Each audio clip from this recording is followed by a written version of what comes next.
Good evening, my soul brothers and sisters. God blessed us with another beautiful, blessed day. So you know, we got an awesome Bible study ahead of us.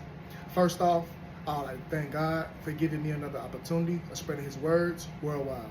Secondly, I would like to thank all my subscribers and all my followers for walking with me on the path of righteousness. Let's get to it. From faith to faith. Title of the day is Up in Smoke. Bible verse reading of the day is James chapter 3, verses 5 and 6. And it reads, "The tongue is a little member that boasts great things. Behold, how great a matter a little fire kindleth. And the tongue is a fire, a world of iniquity. So is the tongue among our members, that it defiles the whole body, and set on fire the course of nature, and it is set the fire of hell." Hell, the tongue. Words, use them right, and they'll move mountains. Use them wrong, and they can cause your entire life to go up in smoke.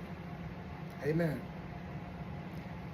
Now, brother, you may say, I find it hard to believe that major catastrophes can be used by a few simple words.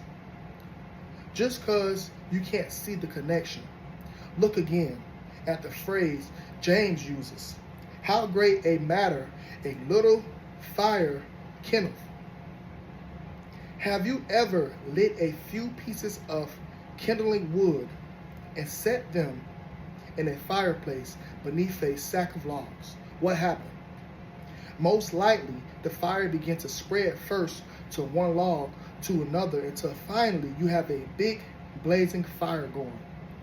After it was over, you couldn't go digging around in the ashes to find the kindle and started it all, could you? No, it will be burned. There will be no trace of it. The tongue is like that. It first defiles the body, then set on fire the whole course of the nature with a blaze, so that it leaves no natural trace of its origin. The words that started it end up so deeply buried in the ashes that you never even know there was there. So don't ever underestimate the power of your words. I can assure you, Satan doesn't.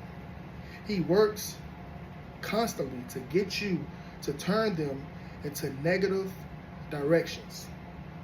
He'll fire darts of pain and sickness and discouragement at you just to get you to speak faithless words. Words that will eventually send your life up in smoke. Don't let them succeed. Instead, put out that fire and follow the instructions in Ephesians 6:16.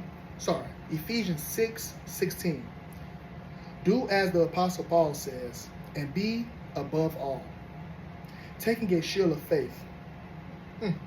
Speak words of faith and stop the fire before it starts. Amen. I always tell people, the tongue produces life and death. So if you stay speaking negativity, you're manifesting negativity. If you steady pushing out good energy, words of encouragement, words of peace, words of love, that's what you're going to push out. That's what you're going to receive. And a lot of people don't understand that. They think, oh, I ain't mean it like that. Or, I ain't mean it like that.